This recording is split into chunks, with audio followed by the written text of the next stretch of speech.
Welcome back to Unit 2 Building Blocks of a Sentence. Now, we've talked about simple and compound subjects and predicates. Now, let's talk more about the other elements of a sentence. We have nouns, verbs, adjectives, and modifiers.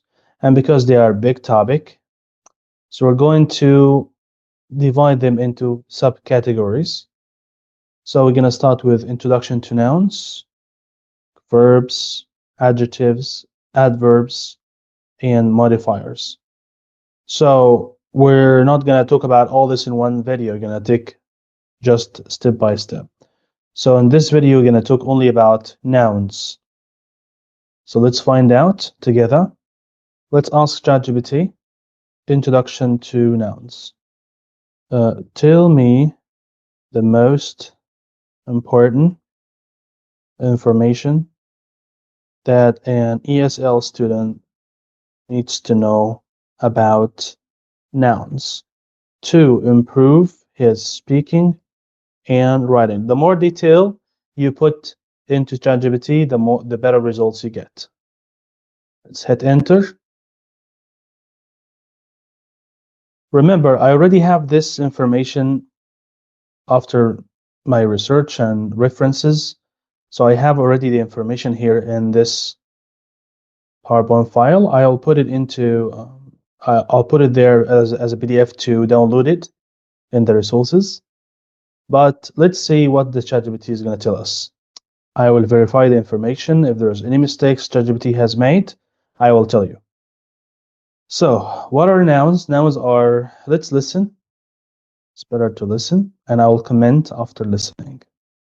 Here's a concise breakdown of the most important information about nouns for ESL students to improve speaking and writing. Hash 1. What are nouns? Definition. Nouns are words that name people, places, things, or ideas. Examples: teacher, park, table, happiness. Hark 2. Types of nouns. 1. Common versus proper nouns. Common, general names, e.g. city, car, dog. Proper, specific names, e.g. Cairo, Toyota, Max. Always capitalize proper nouns. 2. Countable versus uncountable nouns. Countable, things you can count, e.g. apple, book, chair. Use an, or numbers, e.g. an apple, 3 chairs. Uncountable, things you can't count, e.g. water, music, sugar. Use some or a lot of, e.g. some water, a lot of sugar.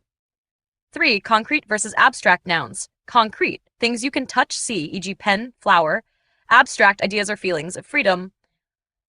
4. Singular versus plural nouns.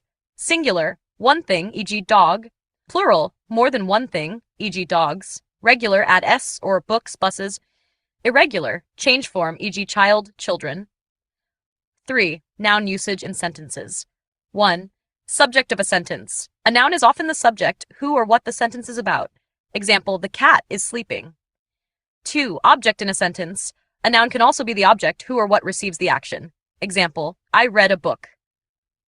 3. Possession. Use ush or of to show possession. Example, Sarah's bag, the color of the sky. For 4. Articles and nouns. For singular, countable nouns, e.g. a dog, an idea. The. For specific nouns, e.g. the sun, the book on the table. No article. For general, uncountable, or plural nouns, e.g. I love music, cats are cute. 5. Adjectives with nouns. Use adjectives to describe nouns. Example, a beautiful garden, an exciting trip. 6. Pronouns to replace nouns. Replace nouns with pronouns to avoid repetition. Example, the boy is happy, he is smiling. 7. Plural and possessive errors. Common mistakes. Forgetting plural forms. She has 2 car, she has 2 cars. Confusing possessives. The dog's tail,